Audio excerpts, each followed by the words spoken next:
अस्सलाम वालेकुम स्टूडेंट्स, अपनी उर्दू की किताब खोलें। सफ़ा नंबर 21। 3 हर्फी अल्फाज बनाएं। क्या पढ़ेंगे? ट पढ़ेंगे। क्या पढ़ेंगे? ट पढ़ेंगे। क्या पढ़ेंगे?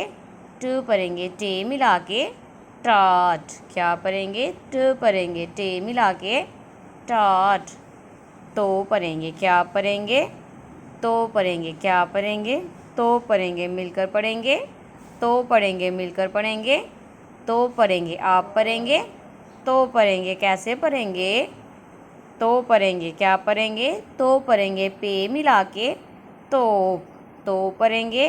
तो पढ़ेंगे। पे मिला के तोप। तो पढ़ेंगे। तो पढ़ेंगे। तो पढ़ेंगे।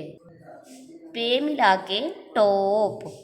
पो पढ़ेंगे। पो पढ़ेंगे। टे मिला के पोट। पो पढ़ेंगे। पो पढ़ेंगे। टे मिला के पोट। अपनी उर्दू की अमली किताब खोलें। सफ़ा नंबर 10। होमवर्क करेंगे इधर से लेके इधर तक।